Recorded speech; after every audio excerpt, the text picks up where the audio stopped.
मित्रांनो, मी मनोज, एक IT engineer.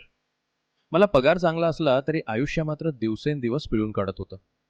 घराचं कर्ज, माझ्या शिक्षणासाठी बाबांनी घेतलेलं कर्ज, आई-वडिलांच्या औषधांचे वाढते बिल आणि त्यातून महिना अखेर उरणारे फक्त काही रुपये. ऑफिसचा ताण तर सांगायलाच नको.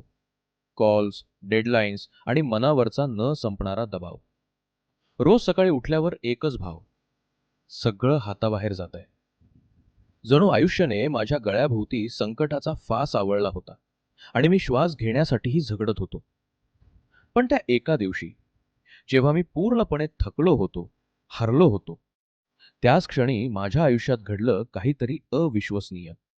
कारण त्या दिवशी मला भेटले स्वतः श्रीकृष्ण. आयुष्याने एकामागोमाग एक भारी दगड माझ्या खांद्यावर ठेवलेत. कधी घरातली कुठली तरी अचानक दुरुस्ती, कधी शहरातील वाढत्या खर्चामुळे बजेटच बिघडून जाणं, तर कधी रोजची न संपणारी धावपळ. बस, ट्रेन, ट्रॅफिक आणि मनावरचा सततचा ताण. प्रत्येक दिवस एक नवा संघर्ष, प्रत्येक रात्र नवा ताण. मी कितीही धावलो तरी असं वाटतंय की माझ्या पायांना कुणीतरी साखळी बांधली आहे. माझ्या आयुष्यात इतरांना सगळं बाहेरून व्यवस्थित दिसतं, पण आतून माझ्या आतल्या तुटक्या आवाजांना कोण ऐकणार? श्रीकृष्ण, तुम्ही माझ्या प्रश्नांसाठी? जिथे प्रेम आणि कर्तव्य आहे तिथे मी नेहमी असतो. मला सांग, तुझ्या काय समस्या आहेत? कृष्णा, माझ्या आयुष्यातील सर्वात मोठं ओझं म्हणजे पैशांची चिंता.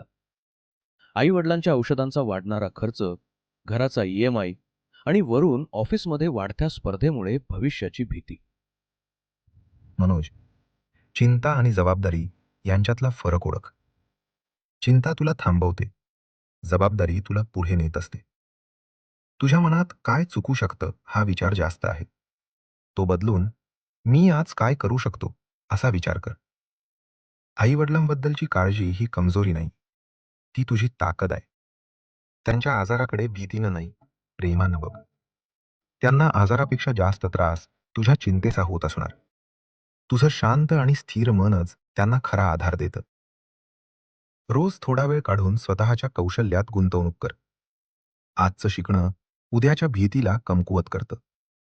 सातत्य हा मनातील भीतीवरील खरा उपाय आहे. वर्तमानात केलेले तुझे योग्य प्रयत्नच तुझे भविष्य सुरक्षित करतील. माझं मन शांत नाही राहत. सतत कामात मन लागत नाही. सोशल मीडियावर तुलना होते आणि मी भरकटतो. मन म्हणजे तुझ्या रथाचे घोडे. जर तू लगाम धरला नाहीस तर ते तुलाच खेचून नेईल. आपल्या मनाला प्रशिक्षण द्यावं लागतं. आजपासून हा 3 सूत्री मंत्र पार. नित्य ध्यान. रोज केवळ 10 मिनिटांचे शांत ध्यान. एकाग्र कृती. दिवसाचे नियोजन करून एका वेळी केवळ एकाच कामावर लक्ष केंद्रित कर. तुलना टाळ. तुझे जीवन तुझ्या स्वतःच्या पावलांनी चालते.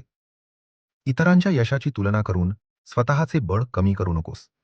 हो, मी हेच करत नाही आणि म्हणूनच माझं मन नेहमी भरकटतं. बरोबर. शिस्त मनाला स्थिर करते आणि स्थिर मन जीवनातील मोठ्या निर्णयांमध्ये स्पष्टता आणते. मनोज, संघर्ष तुला थांबवण्यासाठी नाहीत, ते तू कोण आहेस हे दाखवण्यासाठी आहेत. कृष्णा, मला दिशा मिळाली आहे. आजपासून मी बदलायला तयार आहे.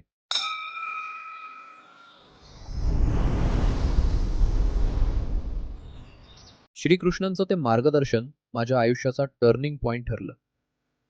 संघर्ष अजूनही आहेत, पण आता मी त्यांना सामोरा जातो. त्यांच्यासमोर झुकत नाही. शांत मन, सातत्यपूर्ण कृती आणि सकारात्मक दृष्टिकोन हाच खरा आनंदाचा मार्ग आहे. मनोजने ते जाणलं. आता तुमची वेळ आहे. बदला. कारण तुम्हीच तुमच्या जीवनाचे खरे सारथी आहात.